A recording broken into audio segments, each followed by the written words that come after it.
السميع العليم من الشيطان اللعين الرجيم. بسم الله الرحمن الرحيم. الحمد لله الدال على وجوده بخلقه وبوحدات خلقه على أزليته وبشبهه ألا شبه له لا تستلم المشاعر ولا تهجبه السواتر لافتراق الصانع والمسموع والحاد والمحدود والرب والمردود على حد لا بتاويل عدد والخالق لا بمعنى حركة ونسب والسميع لا بعداد والبصير لا بتفريق عادة والشاهد لا بمماسات والبعيد لا بتراخي مسافة والصلاة والسلام على سيد النبي الأمي المكي المدني العربي سيدنا وحبيبنا وطبيب قلوبنا وصاحب التاج والمعراج وصاحب اللواء الحمد أبي القاسم اللهم صل على محمد وعلى محمد والصلاة والسلام على أهل بيته الطيبين الطاهرين المعصومين المنتجبين المنتخبين المظلومين المطهرين الذين أذهب الله عنهم الرجس وطهرهم تطهيرا. اللهم صل على محمد وعلى محمد.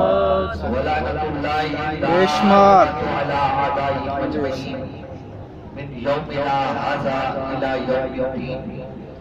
أما بعد فقد قال الله تبارك وتعالى في كتابه المجيد وخطابه الحميد وهو أصدق القائلين وقوله الحق. بسم الله الرحمن الرحيم. والضحى والليل إذا سجى ما ودعك ربك وما قلى وللآخرة لك خير لك من الأولى ولسوف يعطيك ربك فترضى. مل کے بابا سے بلند اللهم صل على محمد وعلى محمد. اللہ اکبر کافی بیٹھے مل کے نعرہ تکبیر اللہ اکبر نعرہ رسالت یا رسول اللہ نعرہ رسالت یا رسول اللہ نعرہ حیدری یا علی یا علی. مل کے بابا سے بلند صلوات اللهم صل على محمد وعلى محمد. درود پڑھنا بہت بڑی عبادت ہے. مل کے بابا سے بلند صلوات. اللهم صل على محمد وعلى محمد. اس سے پہلے کہ اپنی موضوعات آپ کی گوش گزار کروں ایک روایت ذہن میں آئی ہے, اجازت ہے تو سناتا چلا. علامہ اختر خارزمی اہل سنت بھائیوں کے بہت بڑے عالم دین ہیں. انہوں نے ایک کتاب لکھی ہے جس کا نام ہے المناقب, اور مناقب الخارزمی کے نام سے وہ کتاب مشہور ہوئی. اس میں انہوں نے ایک روایت نقل کی کہ ایک دن رسالت باب صلی اللہ اللهم صل على محمد وعلى محمد. نماز فجر کی ادائیگی کے بعد اپنے اصحاب کے ساتھ تشریف فرما تھے. ایسے محسوس ہو رہا تھا کہ جیسے چاند ستاروں کے جھرمٹ میں ہے, اور اصحاب پیغمبر پروانہ وار شمع رسالت کے قربان ہو رہے تھے. رسالت باب نے فرمایا کہ اے میرے اصحاب, میں محمد نے آج رات ایک خواب دیکھا. توجہ فرمائیں, خلوص لیجیے گا. حضور فرماتے ہیں میرے اصحاب, میں محمد نے آج رات ایک خواب دیکھا, اور خواب میں نے جنت کی سیر کی. وہاں کیا دیکھا؟ سید الشہداء حضرت حمزہ اور بھائی جعفر طیار تشریف فرما ہے, اور ان کے سامنے ایک تشت رکھا ہوا ہے کہ جس میں پھل ہے اور اسے تناول فرما رہے ہیں.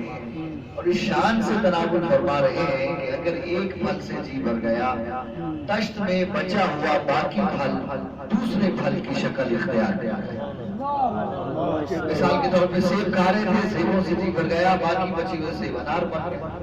اناروں سے جی بھر گیا، باقی بچے ہوئے انار انگور بن گئے۔ انگوروں سے جی بھر گیا، باقی بچے ہوئے انگور کھجوریں بنی۔ پھل مختلف شکلیں تبدیل کر رہا ہے۔ رسالت امام فرماتے میں نے کہا چچا حمزہ بھائی جعفر، اللہ نے آپ کو جنت میں اتنا عظیم مقام عطا کیا ہے، بتائیے تو صحیح کون سا ایسا کام ہے جسے دنیا میں رہنے والے لوگ کریں، قیامت کے دن دوسرے اعمال کی نسبت اس کا اجر و ثواب زیادہ حضور بے شک جانتے، لیکن ہم تک پہنچانے کے لیے فرمایا میں نے سوال کیا کہ چچا حمزہ بھائی جعفر کون سا ایسا کام ہے کہ جسے دنیا میں رہنے والے لوگ کریں اور قیامت کے دن اس کا اجر و ثواب دوسرے اعمال کی نسبت زیادہ ملے؟ تو حضرت حمزہ اور جناب جعفر تیار فرماتے کہ اللہ کے حبیب، اللہ کا لاکھ لاکھ شکر ہے کہ اس نے ہمیں آپ جیسا رسول عطا کیا۔ آپ کا مہربانی ہے، آپ کا لطف ہے، آپ کا کرم ہے، آپ کی وجہ سے اللہ نے ہمیں جنت میں یہ مقام عطا کیا ہے۔ اللہ کے حبیب تین کام ایسے ہیں جسے دنیا میں رہنے والے لوگ کریں، قیامت کے دن دوسرے اعمال کی نسبت اس کا اجر و ثواب زیادہ ہے۔ رسالت امام فرماتے میں نے پوچھا چچا حمزہ بھائی جعفر کون سے کام؟ فرمایا مولا پہلا کام یہ ہے کہ آپ پر اور آپ کی آل پر درود کرنا۔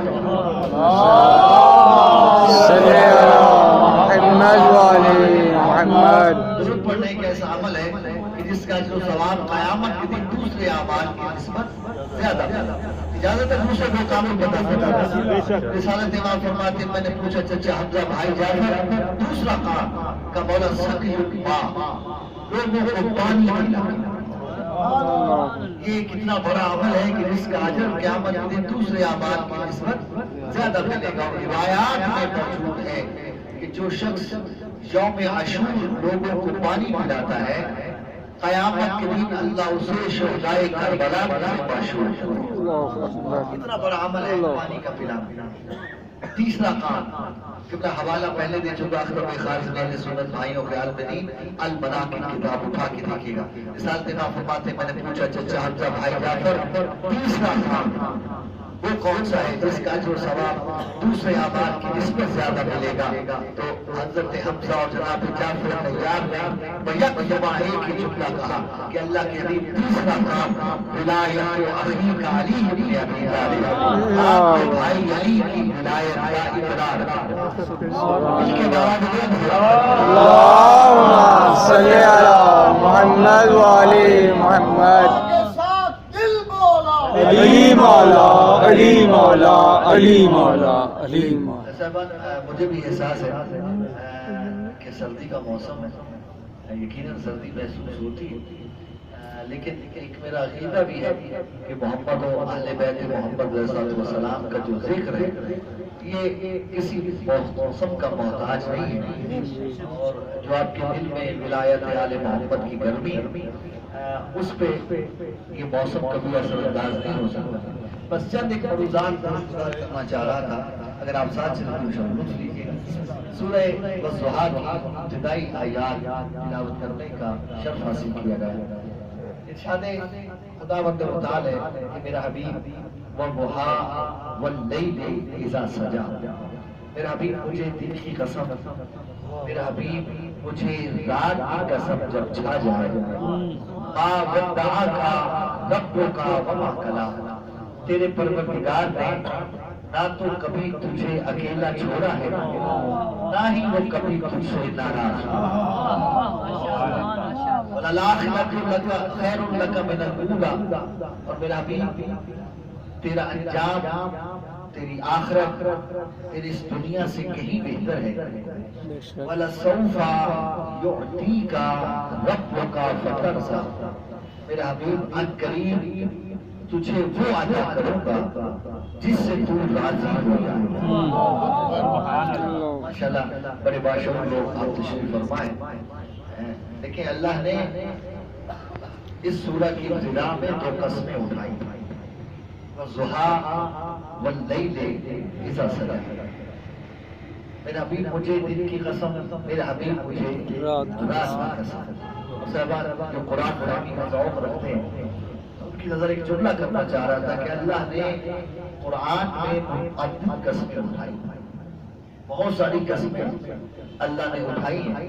کبھی سورج کی قسم، کبھی چاند کی قسم، کبھی ستاروں کی قسم، کبھی میرا حبیب یہ تیرے جان نثار جو ساتھی ہیں کہ گھوڑوں کے سرخوں سے نکلنے والی چنگاریوں کی قسم. کبھی فرمایا لا اقسم بہذا البلد، میرا حبیب میں شہر مکہ کی قسم اٹھاتا ہوں. اس لیے نہیں اٹھا رہا کہ اس میں میرا گھر ہے، کہ اس لیے وَأَنْتَ حِلٌّ بِهَذَا الْبَلَدِ، یہ مکہ لائے کی قسم اس لیے بن گیا کہ اس کی گلیوں میں تو چلتا ہے. تھوڑا سا میرے ساتھ انتظار کریں، جتنا آپ سنیں گے مجھ سے زیادہ بالکل نہیں کروں گا، تھوڑا سا میرے ساتھ چلیے گا. اللہ نے قرآن میں متعدد قسمیں اٹھائی اور کبھی فرمایا کہ میرا حبیب لَأَمْرُكَ، مجھے تیری ساری زندگی کی قسم. اللہ کرے میری بات ایک جملہ کہنا چاہ رہا تھا. لَأَمْرُكَ، میرا حبیب مجھے تیری ساری زندگی کی قسم. قبلہ قسم کون اٹھا رہے ہیں؟ بولے خدا بندہ اٹھا. اور خدا کبھی کسی عیبدار شے کی قسم نہیں اٹھاتا. خدا کبھی کسی عیبدار شے کی قسم نہیں اٹھاتا. اور اپنے حبیب کے لیے کبھی لَأَمْرُكَ، مجھے تیری زندگی کے ہر لمحے کی قسم. یہ نہیں کہا کہ میرا حبیب تیری پہلی 40 سال زندگی کی قسم نہیں اٹھاؤں گا کیونکہ تو اس میں کبھی نہیں تھا. نہیں کہا کہ میرا حبیب میری ساری زندگی کی قسم اٹھا رہا ہوں لیکن آخری وقت کی قسم نہیں اٹھاؤں گا کہ اس دور میں رہوں میرا تجھے زیادہ ہو جائے گا. صحیح کہا نا کہ لَأَمْرُكَ، تیری زندگی کے ہر لمحے کی قسم. اللہ کا یہ قسم اٹھانا اس بات کی دلیل ہے کہ محمد کی زندگی کا ایک لمحہ بھی ایسا نہیں تھا جو عیبدار ہے. بے شک بے شک. اللہ اکبر. یا رسول اللہ. یا علی علیہ السلام. مل کے بابا سے بلند سلام. اللہم صلی علی محمد و علی محمد. میری توقع سے بڑھ کے متوجہ ہوئے تو میری یادوں کی ایک جملہ اور کہنا چاہتا. اللہ نے جتنی بھی قسمیں اٹھائی قرآن کریم میں وہ اپنی مخلوقات کی اٹھائی اور جتنی بھی قسمیں اٹھائی والتین والزیتون وطور سینین وهذا البلد الامین والعادیات ضبحا والموریات قدحا وعصرن به نقعا. یہ قسمیں اٹھائی اللہ نے قرآن میں. جتنی بھی قسمیں وہ ساری کی ساری مخلوقات کی قسمیں اور جتنی بھی قسمیں اٹھائی اس کے بعد اللہ نے جو بھی بات کی وہ یقیناً اہم بات تھی جو اللہ قسم اٹھا. ایسے ہی نہ صاحب ورنہ خدا کو قسم اٹھانے کی کیا ضرورت؟ آخر ان کی کوئی اہمیت ہے تو خدا کی قسم اٹھا. پورے قرآن میں اللہ نے جتنی بھی قسمیں اٹھائی اپنی مخلوقات کی اٹھائی اور جو بات قسم اٹھانے کے بعد کی وہ یقیناً بہت اہم ہے. لیکن خدا اگر کہیں اپنی ذات کی قسم اٹھا دے تو جو بات اس قسم کے بعد رہے گا وہ کتنی ہے؟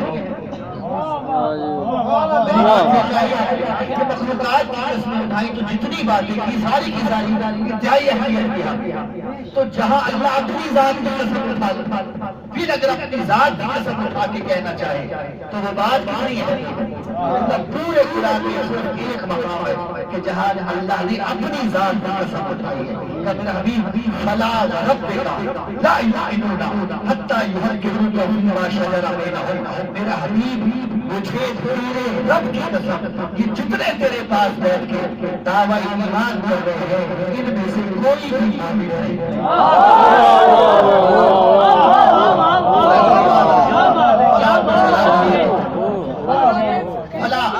تصویر بنا دی. فلا وربک لا یؤمنون حتی یحکموک فیما شجر بینہم. میرا حبیب مجھے تیرے رب کی قسم، اللہ اپنی ذات کی قسم، مجھے تیرے رب کی قسم یہ جتنے تیرے پاس بیٹھ کے دعوی ایمان کر رہے ہیں ان میں سے ایک بھی مومن نہیں. کب تک؟ حتی یحکموک فیما شجر بینہم، جب تک کہ یہ اپنی باہمی جھگڑوں میں تجھے اپنا جج نہ بنا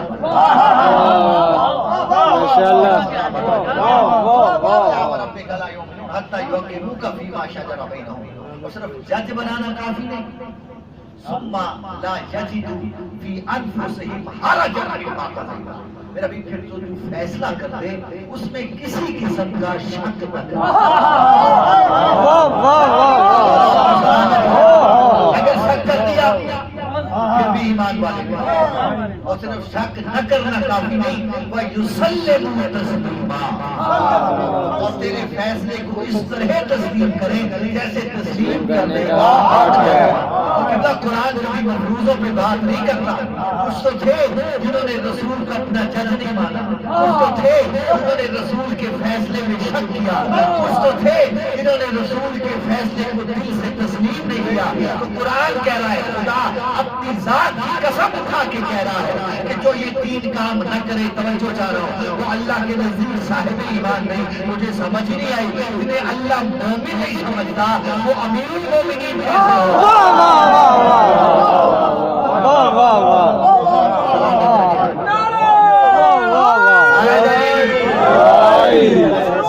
محمد و اہل بیت محمد بلند تر صلوات۔ اللہم صل علی محمد و علی محمد۔ والضحیٰ واللیل اذا سجى۔ اب زیادہ وقت نہیں لینا چاہتا، بس قریب سے دو چار باتیں، اور ایک حکم کی تعمیل ہے، اگر آپ ساتھ چلیں گے تو انشاءاللہ وہ ہو جائے گی۔ والضحیٰ، میرا حبیب مجھے دن کی قسم، واللیل اذا سجى، مجھے رات کی قسم جب چھا جائے، ما ودعک ربک وما قلى، تیرا حبیب تیرا پروردگار جو ہے وہ نہ تو کبھی اس نے تجھے اکیلا چھوڑا ہے اور نہ ہی وہ کبھی تجھ سے ناراض ہے۔ یعنی اگر سب جملہ کہہ رہا ہوں میں کہہ کے گزر جاؤں گا، جسے جب سمجھ جائے تب لے لینا۔ اللہ کہتے ہیں ما ودعک ربک، میرے حبیب تیرے پروردگار نے تجھے کبھی اکیلا نہیں چھوڑا۔ اس کا مطلب ہے جدھر رسول جائے گا اللہ رسول جائے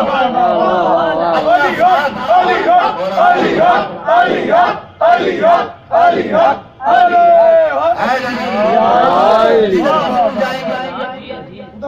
اللہ ساتھ ہے، اللہ اپنے رسول کو نہیں چھوڑتا۔ اب اگر کوئی مصطفیٰ کو اکیلا سمجھ کے رات کے اندھیرے میں ساتھ چل پڑے تو سمجھ لینا اس کا قرآن میں اعتقاد ہی نہیں تھا۔ میرا بھی میں نے تجھے کبھی اکیلا نہیں چھوڑا، یعنی جہاں رسول ہے اللہ بولے میرے ساتھ اللہ ساتھ ہے۔ کہ اس آیت کو ذہن میں رکھیے گا، ایک واقعے کی طرف اشارہ کروں، اکیلا رسول کعبے کی دیوار پہ ہاتھ رکھ کے سورہ والنجم کی جلالی آیات کی تلاوت فرما رہے ہیں۔ اٹھا کے دیکھیں قرآن، ان آیات میں عرب کے مشرکوں کی برائیاں، اکیلا رسول کھڑا کعبے کی دیوار پہ ہاتھ رکھ کے سورہ والنجم کی آیات کی تلاوت فرما رہے ہیں، اور ذہن مسجد الحرام میں مشرک بیٹھے تھے، مشرکوں کے بڑے بیٹھے تھے۔ ان آیات میں مشرکوں کی برائیاں، یہ بد نسل ہے، یہ بد نسب ہے، یہ ذلیل ہے، یہ اتل ہے، یہ سرکش ہے، یہ چغل خور ہے، رسول قرآن کی آیات پڑھ رہے ہیں۔ مشرکوں کی برائیاں اللہ نے سورہ والنجم میں ذکر فرمائی، انہی آیات کی رسول تلاوت کر رہے تھے۔ مشرکین مکہ ذہن بیت الحرام میں مسجد الحرام کے ذہن میں بیٹھ کے ان آیات کی تلاوت سن رہے تھے۔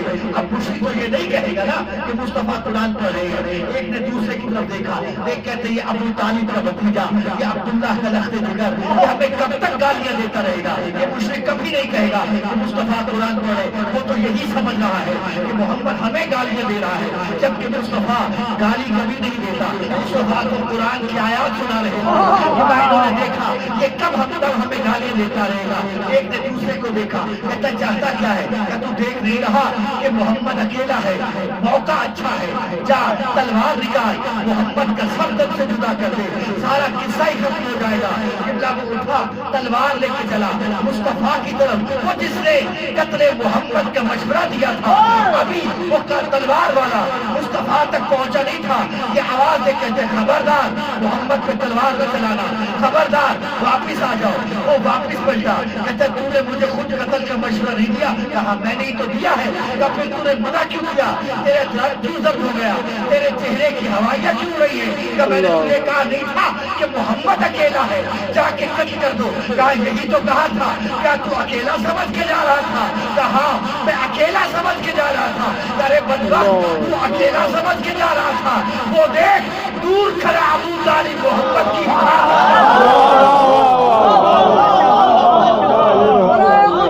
ابو طالب علیہ السلام بلند تر سلام.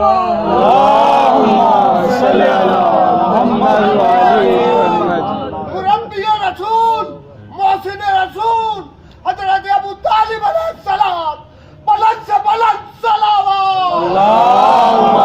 صلی اللہ محمد والے محمد. تو اکیلا سمجھ کے جا. وہ دیکھ دور کھڑا ابو طالب محمد کی حفاظت کر رہا ہے. اللہ کہتے ہیں ما ودعک ربک وما قلی. سبحان اللہ. میرا حبیب تیرے پروردگار نے تجھے کبھی اکیلا نہیں چھوڑا. ابو طالب خان حفاظت کر رہا ہے. اجازت دینا کہ جو اللہ کا نمائندہ بن کے محمد کی حفاظت کرے اسی کو تو ابو طالب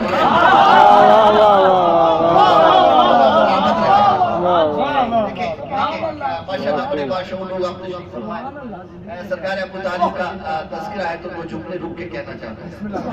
دنیا نے بڑی تباہ آزمائی کی ہے کہ جی ابو طالب مومن نہیں ہے، نعوذ باللہ ابو طالب نے کلمہ نہیں پڑھا. لیکن قرآن کی قائد سنتے جائیے. اللہ فرماتا ہے الذین آتیناہم الکتاب والحکم والنبوۃ ان یکفر بہا اولئک فقد وکلنا بہا قوما لیسوا بہا بکافرین.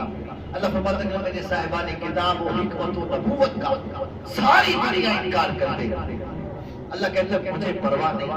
کیوں؟ فقد وکلنا بہا قوما لیسوا بہا بکافرین. کیونکہ میں نے ان کی حفاظت کی ذمہ داری ایک ایسی قوم کے سپرد کی ہے جو کبھی کافر نہیں.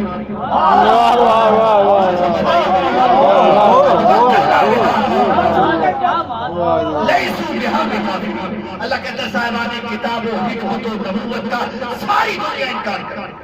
اللہ کہتا ہے مجھے کوئی فرق ہی نہیں. کیوں؟ میں نے ان کی حفاظت کی ذمہ داری ایک ایسی قوم کے سپرد کی ہے جو کبھی کافر نہیں تھی. جب آدم سے لے کے مصطفیٰ تک کسی بھی نبی کا کوئی بھی محافظ نہیں جائے. سب کچھ ہو سکتا ہے، کافر نہیں ہوگا. کیا بات.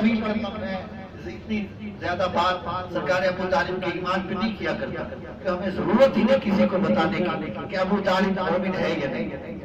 جس کا بیٹا خود نہیں ایمان. ایک بات کرنا چاہتا ہوں. اس عقیدہ علماء اہل سنت نے ایمان ابو طالب کی کتابیں لکھی. انہوں نے لکھا ہے اپنی کتابوں کے ابو طالب مومن. لیکن ایک جگہ آگے وہ کنفیوز ہو گئے کہ جی ابو طالب کا کلمہ نہیں پڑھا. میرا سوال ہے آپ سب سے، کیا کلمہ پڑھ لینا ایمان کی بنی؟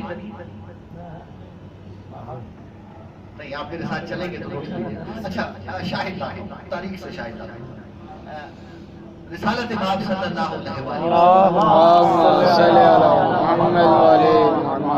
اکیلے مکے کی پہاڑیوں سے گزرے. وہاں چند مشرک کھڑے اور میں دیکھنا چاہتا ہوں بیدار کون کون بیٹھا. وہاں چند مشرک کھڑے. انہوں نے دیکھا کہ محمد یہ تو ہے جو نبوت کا دعویٰ کر رہا تھا. فرمایا ہاں میں اللہ کا رسول ہوں. پاس سے ایک بچو بھاگا جاتا ہے، تو جانتے ہیں وہ میرے نوجوان بھائی وہ مردے کھانے والی بلا ہوتی ہے، وہ کپڑے پر سامنے سے ایک بچو بھاگا جاتا ہے. دیکھ کہتے محمد اگر یہ بھاگتا ہوا بچو تیری آواز پہ پلٹ پڑا تو ہم تیرا کلمہ پڑھ لینے کو تیار ہیں. نہیں، آپ نے اور ہی نہیں کیا. یہ بھاگتا ہوا بچو تیری آواز ہم تیرا کلمہ پڑھنے کو تیار. کیا مشرک کو بے وقوف سمجھتے ہیں؟ خدا کی قسم مشرک بے وقوف نہیں ہے. مشرک بڑا سیانا ہے. وہ جانتا ہے انسان بلانے سے آتا ہے، جانور بلانے سے اور بھاگتا ہے. اللہ کرے آپ کی سماعتوں کی نظر جملہ کر جاؤں. انسان بلانے سے آتا ہے، جانور بلانے سے اور بھاگتا ہے. یا محمد اگر بھاگتا ہوا بچو تیری آواز پہ پلٹ آئے تو ہم تیرا کلمہ پڑھنے کو تیار. رسول نے آواز دیا بچو ادھر آ. بھاگتا ہوا بچو پلٹا, یہ کہتا ہوا پلٹا میں انسان نہیں جو محمد کی آواز پہ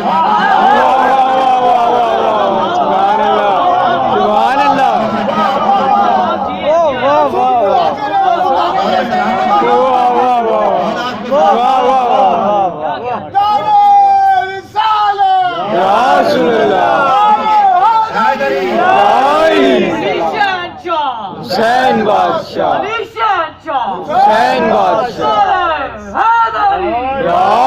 لبوں کے ساتھ دل بولا علی مولا علی مولا علی مولا. بھاگتا ہوا بچو پلٹا. مشرک تھا نا, سمجھا شاید محمد کا پالتو. کہا اگر یہ بچو تیرا کلمہ پڑھ دے تو ہم تیرا کلمہ پڑھنے کو تیار ہیں. قبلہ جملہ کہہ رہا ہوں, سوچئے گا اس کو بیٹھ.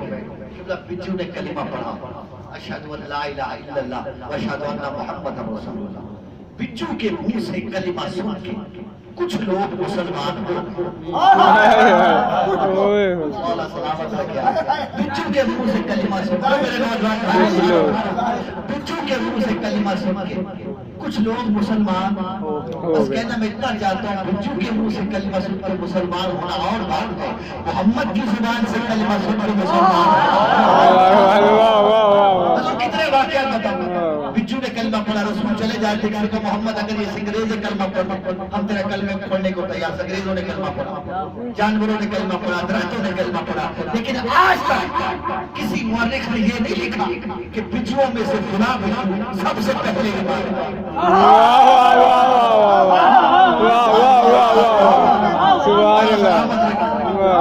درختوں میں سے فلاں درخت سب سے پہلے ایمان لایا. کیوں؟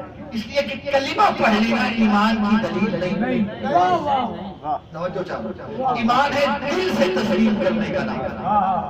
اور یہ سرکار ابو طالب کا کلمہ نہیں. ایک اجازت ایک جملہ رک کے کہتا چلا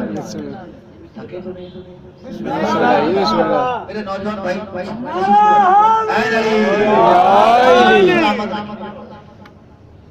دیکھیں ہمارا رسول ہے سچا, ہمارا رسول ہے صادق, ہمارا رسول جو بات ایک مرتبہ کہہ دے کبھی اسے نہیں پھرتا.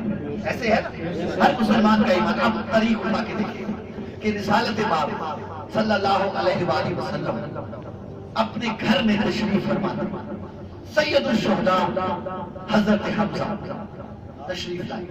ابھی حضرت حمزہ نے کلمہ نہیں پڑھا تھا. حالت کیا ہے؟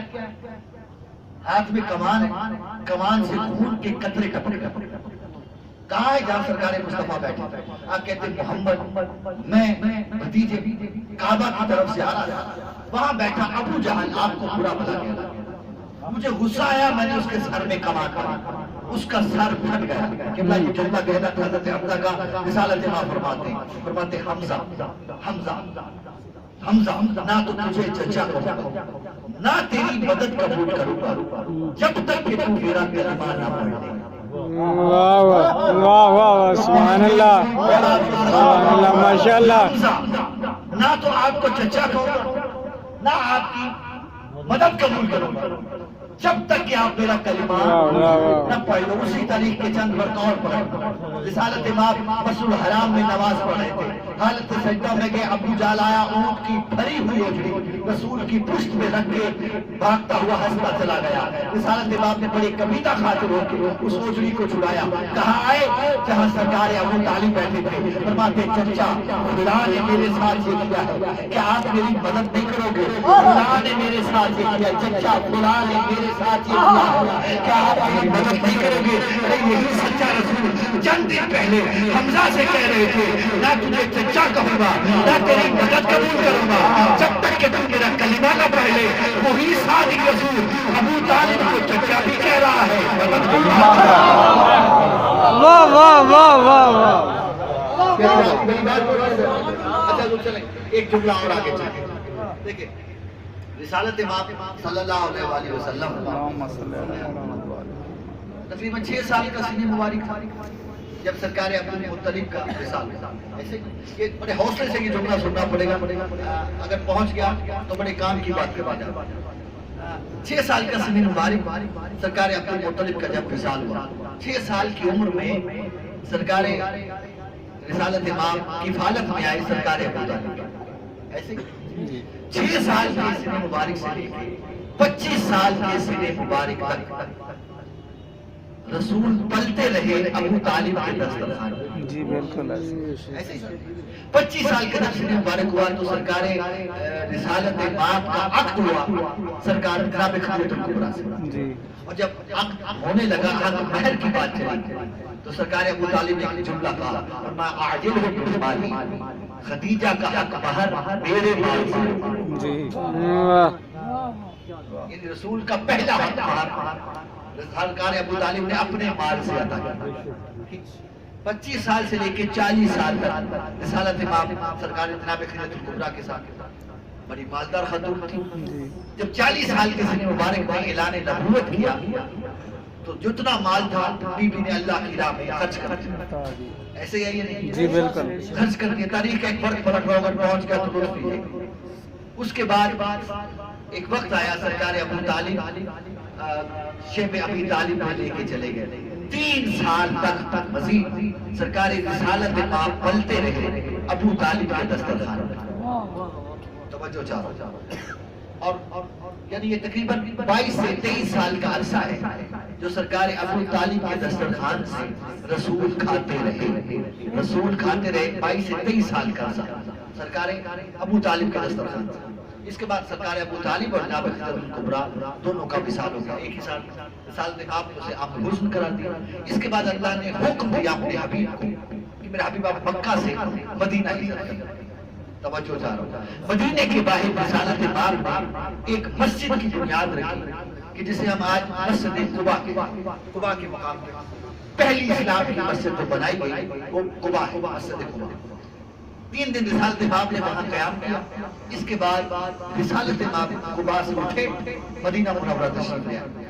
یہاں آ کے رسالت امام نے ایک اور مسجد کی بنیاد رکھی کہ جسے ہم آج مسجد نبوی کے نام سے جانتے ہیں۔ یعنی رسول خدا نے کتنی مسجدیں بنائی؟ بولے میرے ساتھ، میرے نوجوان بھائیوں آج میں آپ کو خصوصی چاہتا ہوں، کتنی مسجدیں بنائی رسالت امام نے؟ تو کچھ لوگوں نے مل کے ایک اور مسجد کی بنیاد رکھی اور رسالت امام کے پاس آپ کہتے ہیں اللہ کے حبیب آپ تشریف لائے مدینہ میں، 2 مسجد قباء پہ، ایک مسجد ہم نے آپ کے ساتھ مل کے نماز پڑھی، ہم نے بھی کچھ لوگوں نے پیسے جمع کر کے ایک مسجد بنائی، آپ تشریف لائیے اس مسجد میں آ کے نماز پڑھیے۔ ابھی رسالت امام نے کوئی جواب نہیں دیا تھا، جبریل اترا قرآن کی آیت لے کے آیا، اب میرا حبیب یہ مسجد نہیں، مسجد ضرار کفرن و تفریقا بین المؤمنین، یہ مسجد ضرار ہے، اس کی بنیاد کفر پہ رکھی گئی، یہ مومنوں کے درمیان نفاق کے لیے بنائی گئی۔ آیت آگے بڑھی، آگے چل کے لفظ میرا بھی لا تقم فی ابدا، خبردار اس مسجد میں کبھی نماز نہ پڑھنا، اس مسجد میں کبھی نماز نہ پڑھنا۔ رسول نماز پڑھنے نہیں گئے، غزوہ تبوک پہ چلے گئے، واپس آئے یا پھر آ گئے۔ اللہ کے حبیب ہم پہلے بھی حاضر ہوئے تھے، ہم نے گزارش کی تھی، ہم نے ایک مسجد بنائی ہے، آپ جنگ پہ چلے گئے، اب تو آپ جنگ میں فتح یاد ہو گئے، غزوہ سے واپس آ گئے۔ اللہ کے حبیب اب تو چلیے، اب تو اس مسجد میں نماز پڑھیے۔ ابھی رسول نے کچھ نہیں کہا، جبریل پھر آیا، آواز بولتا ہے میرا حبیب لا تقم فی ابدا، خبردار اس مسجد میں کبھی نماز نہ پڑھنا، اس مسجد میں کبھی نماز نہ پڑھنا۔ رسالت امام نے آواز دی میرے صاحب جی مولا جاؤ اس مسجد کو گرا دو، گرا دیا گیا۔ اللہ کے حبیب اس کی چھت کھجور کے پتوں لکڑی سے بنی ہے، فرمایا جلا دو، جلا دی گئی۔ اور اللہ کے حبیب کیوں جلوا رہے ہو، کیوں گروا رہے ہو؟ اللہ کا گھر ہی تو بنا ہے، اللہ کی عبادت ہی تو ہوگی۔ کیا خبردار میں ہوں باعث ہوا کا مستار، میں وہی کہتا ہوں جو اللہ کی وحی ہے، اللہ کہہ رہا ہے اسے گروا دو، اسے جلوا دو۔ میں نے گروا دیا، جلوا دیا۔ پروردگارا کیوں جلوا رہا ہے؟ تیرا گھر ہی تو بنا ہے، تیری نماز ہی تو پڑھی جائے گی، تیری عبادت ہی تو ہوگی، تیری ہی تو مسجد بنی ہے، کیوں گروا رہا ہے، کیوں جلوا رہا ہے؟ کیا خبردار تم نہیں سمجھتے یہ منافقوں کے مال سے بنی ہے، یہ منافقوں کے مال سے بنی ہے، اس لیے اسے گروا بھی دیا، اسے جلوا بھی دیا۔ قبلہ فیصلہ آپ پہ چھوڑتا ہوں، جس غیرت الہیہ نے نے یہ برداشت نہیں کیا کہ ایک مسجد جو منافقوں کے مال سے بنی ہو اس مسجد میں اس کا حبیب نماز پڑھ لے. وہ خدا 22 سال تک کیسے برداشت کرتا رہا کہ اس کا حبیب کسی کافر کے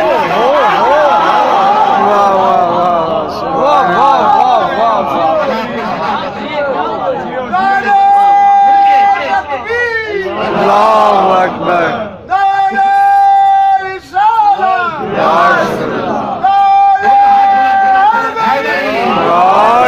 محمد وآل بیت محمد بلند تر صلوات. اللہم صلی علی محمد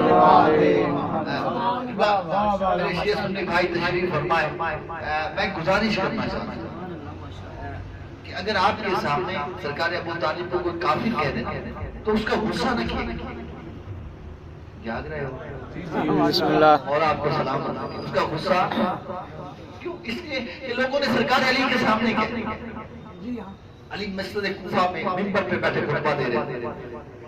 ایک شخص اٹھ کے کھڑا ہوا, یا علی ہمیں تو بڑی نصیحت کر رہے ہو, ابو کا فرقان تیرا باپ تو جہنم میں. توجہ ہے. علی مسکرا کر خطبے کو جاری رکھا, یہ بیٹھ گیا. تھوڑی دیر کے بعد پھر اٹھ کے کھڑا ہوا, یا علی ابو کا فرقان, علی آپ کے باپ جہنمی ہیں. علی مسکرا خطبے کو جاری رکھا, یہ بیٹھ گیا. اللہ تعالی نے تیسری مرتبہ کی شے نے تک کیا, اٹھ کے کھڑا ہو گیا, یا علی ابو کا فرقان, تیرا باپ تو جہنمی ہے. علی مسکرا کے تو سبحان اللہ, انا قسیم الجنت والنار, جنت و جہنم کو تقسیم کرنے والا میں علی, میرا ہی باپ جہنم میں جائے. علی زبان حال سے سمجھانا چاہ رہے تھے اگر میرا جنت میں نہ گیا تو کسی کا جانے بھی نہیں دیں.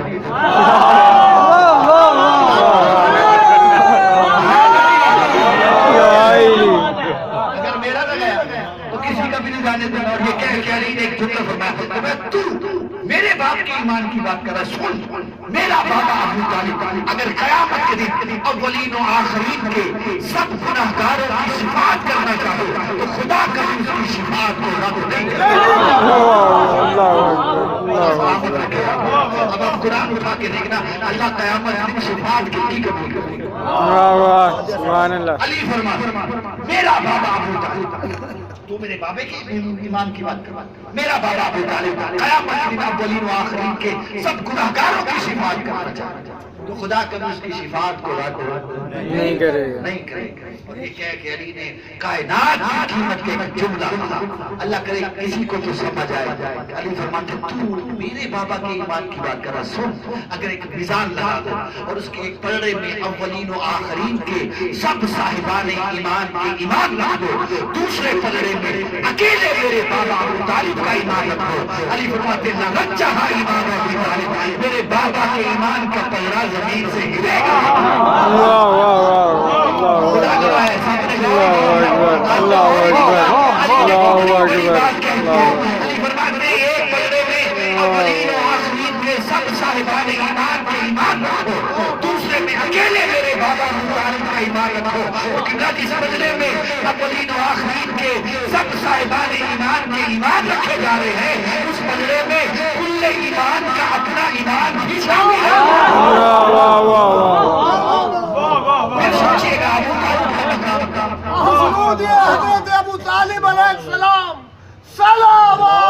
اللہم صلی علی محمد وعلی محمد. اجازت ہے ایک دو جملے اور کہتا چلیں. بڑی توجہ چاہتا ہوں. ابو طالب کون ہے؟ دنیا ابو طالب کو پہچان ہی نہیں سکتی. شرح ابن ابی الحدید معتزلی, اہل سنت بھائیوں کے بہت بڑے عالم دین ہیں. ابن ابی الحدید معتزلی, انہوں نے نہج البلاغہ کی شرح, سرکار دین کے جو فرامین کا مجموعہ ہے نہج البلاغہ, اس کی تشریح کی. بہت ضخیم کتاب لکھی, بہت ساری جلدیں ہیں شرح ابن ابی الحدید کی. اس کے مقدمہ میں انہوں نے ایک جملہ لکھا. اللہ کرے اگر آپ توجہ کیے بیٹھے تو یقیناً میری بات پہنچنی چاہیے. مقدمہ میں ایک جملہ لکھا ہے ابن ابی الحدید معتزلی کہ جب رسالت امام کے وصال کے بعد پہلے صاحب منبر خلافت پہ بیٹھے تو ایک سائل آیا کہ حضور آپ ہیں رسالت امام کے نام کا جی میں, پھر ایک سوال کا جواب دیں گے, آپ پوچھو. اس نے کہا اچھا بتائیے کیفا خلق اللہ محمد, اللہ نے مصطفیٰ کو کیسے خلق کیا. کیسے خیال کیا سبحان اللہ جسے تک میری بات پہنچ گئی. کیف خلق اللہ محمد. اللہ نے رسالت مآب کو قبلہ حضور وہ صاحب بڑے سچے تھے اور خدا کو بڑا ہی سچا جواب دیا. مجھے کیا پھر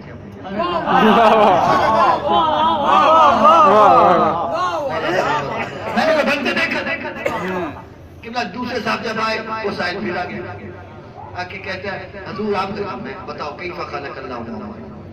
جو پہلا سوال پہلے والا ہی بنا. تیسرے صاحب آئے ان سے یہی سائل سامنے آ گیا سوال کیا ان کا بھی وہی جواب. لیکن جب سرکار علی بن ابی طالب خلافت ظاہریہ کے ممبر پہ متمکن ہوئے سائل پھر سامنے آ گیا آ کہتا ہے حضور بتائیے کیف خلق اللہ محمد. اللہ نے رسول کو کیسے خلق کیا. ابھی سوال ختم نہیں ہوا تھا ادھر سے جواب آ گیا. علی فرماتے سنو ان اللہ تکلم بکلمۃ فصار محمد. اللہ نے ایک کلمہ کہا محمد بن کر.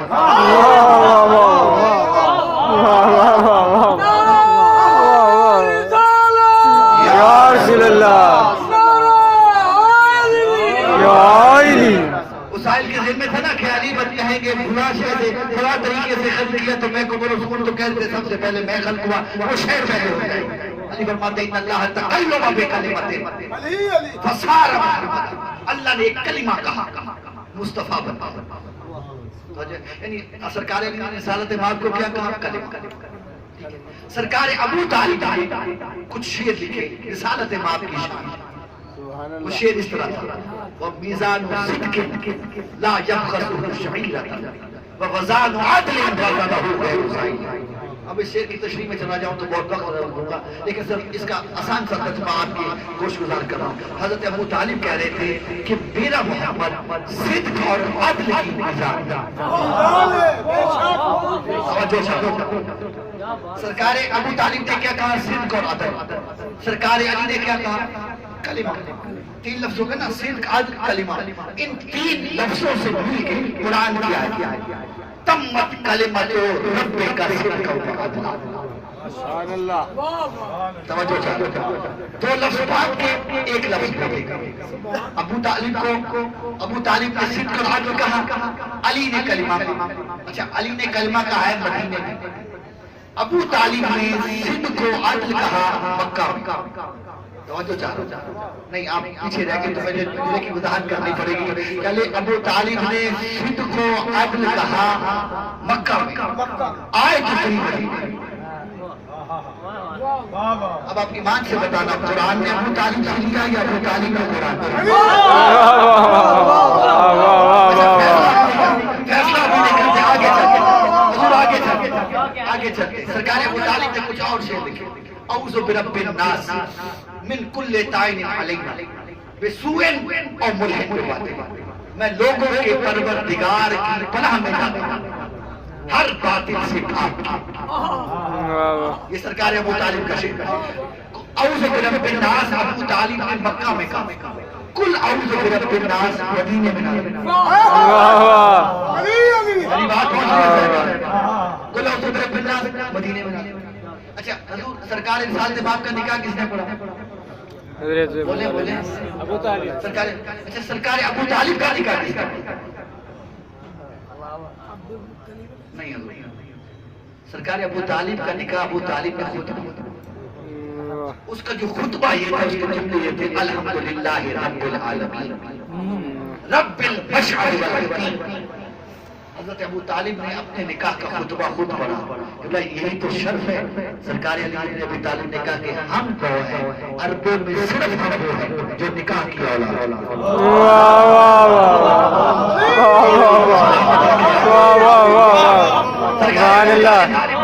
اپنے نکاح کا خطبہ خود پڑھا جس کے جملے کیا تھے الحمدللہ رب العالمین رب المشعر والحتیم. آپ اپنے گھروں میں جا کے مسجدوں میں جا کے امام بارگاہوں میں جا کے قرآن اٹھائیے گا.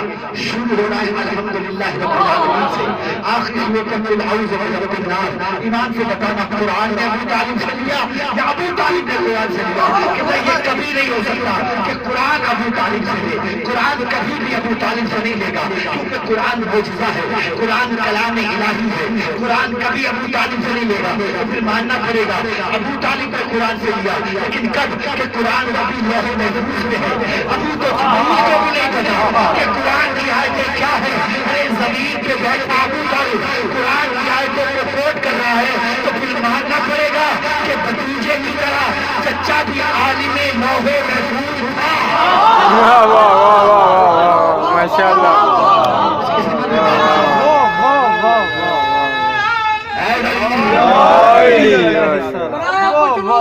طالب علیہ السلام بلند تر صلوات. اللهم صل على محمد وعلى محمد. محمد صلوات. اللهم صل على محمد وعلى محمد. بھتیجے کی طرح چچا بھی عالم لوح محفوظ تھا. جو عالم لوح محفوظ اس کے ایمان میں کیا شک ہے. اور سب دیکھیں ابو طالب سے دشمنی کیا ہے؟ صرف ایک دشمنی کہ ابو طالب نے اور ابو طالب کی اولاد نے مصطفیٰ اور دین مصطفیٰ بچایا. بے شک سرکار ابو طالب نے مکہ میں حفاظت کی، علی نے مدینہ میں حفاظت کی، اور اولاد علی نے کربلا میں حفاظت کی. آپ اٹھا کے دیکھیں تاریخ کربلا.